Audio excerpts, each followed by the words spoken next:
Bob Gravino is our district polio chair this year, and he has come to visit us because we're doing so well. I'm sure, right? Yeah. So Bob is from the Ipswich Club, and so please welcome Bob.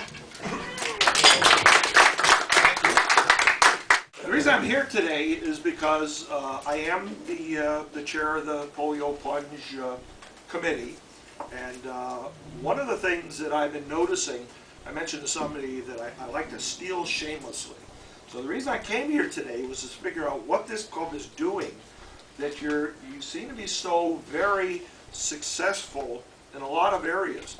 And the areas that I'm interested in is the plunge and also the foundation. I just wanted to come here and thank you and thank Amy as president of the club and all the people that are plunging. And you've got 5 plungers. You're #1 right now in the district as far as your total raise. The reason I'm here today is because I am the chair of the Polio Plunge committee, and one of the things that I've been noticing, I mentioned to somebody that I like to steal shamelessly.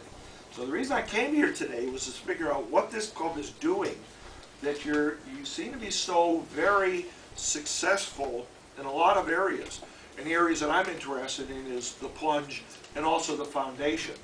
The enthusiasm that I see coming out of Wakefield is very enheartening. It really gets me enthused that what we as Rotarians are doing well.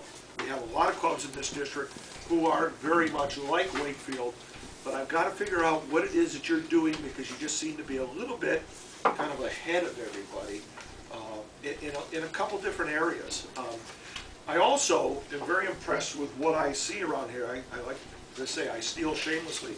This is the first time, and I've been to a lot of clubs in our district and also throughout the United States and outside of the United States. I've never seen one of these Paul Harris Fellows banners.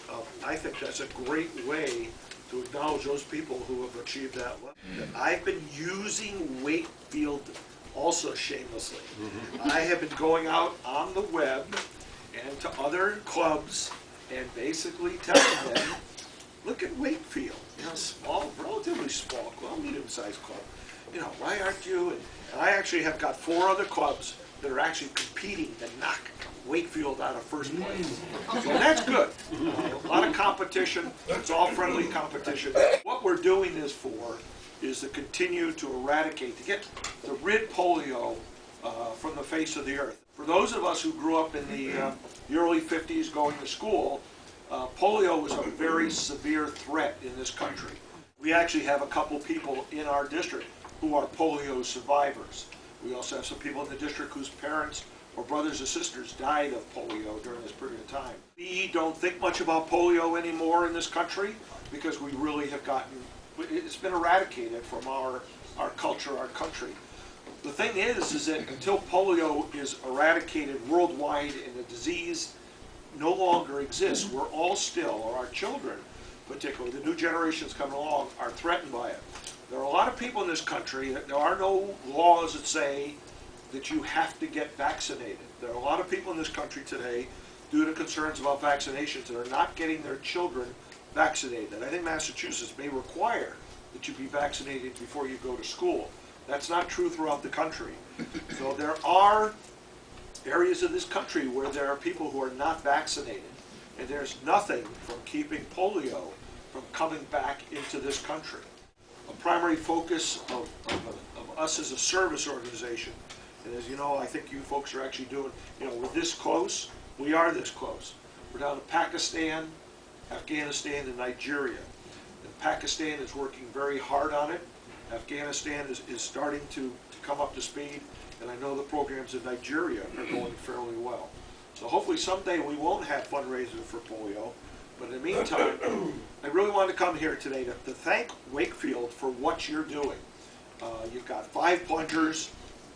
Let's see, we got Ed, and Tom, and Jim, or Shabu, excuse me, Mr. James. That's okay. We've got Amy and we've got Terry. Amy and Shabu have done this before. They know what it's like, so it only hurts for a little while, a couple weeks. But I do appreciate the support that this club has given to your plungers, because this is very important to us as Rotarians and to us as people who are really trying to help people who maybe are not in this country. But if you've ever seen, I've been to Pakistan now twice, if you've ever seen the way people who contract diseases like polio, how they end up existing, you would understand why this is so important. And I think a lot of you have already taken that to heart. So I'm just here to say you're doing a great job. Thank you very much. You saw the weather forecast. Absolutely. It's gonna be 60. Yeah, yeah. Give or take 40 degrees or so, somewhere in the 70-degree realm. You know, beautiful, sunny, water temperatures. Yeah, the wetsuit guide said don't worry about wearing a wetsuit. Yeah, Fine. don't worry about it. So We've got 2 Coast Guard stations. You know, as you're probably aware, Newburyport is joining our district on the 1st of July. It makes a lot of sense. They want to do it, their district. Agree with that? And yes, and they have a Coast Guard station there. So I went and visited them a couple weeks ago, Newburyport, the Rotary, and they're going to have somebody involved. But then I went over to the Coast Guard station. I don't know the OINC, but I told them that Gloucester was involved. And Gloucester said they were a bunch of cupcakes up at Newburyport. Newburyport is going to send over some plungers. So not only will we have the Coast Guard cutter offshore, making sure nobody gets swept out to sea. It's going to happen. We'll have 2 actual Coast Guard teams that will be competing. Do they take care of the first place team first, or how does that work? Anyone that needs help? No, they take care of themselves. All right. There you go. But anyway, thank you very much as a club. You've got an outstanding reputation in this district. Any of you who've gone to any district events, the assemblies, the conference, Wakefield has got a very good reputation, and only because you deserve it. And I do think that this is obviously a club that everybody else in the district should compete hard to beat. So, Ipswich is coming up behind you. I don't know if they make it, but we're trying hard. But anyway, thank you very much. It's been a great week.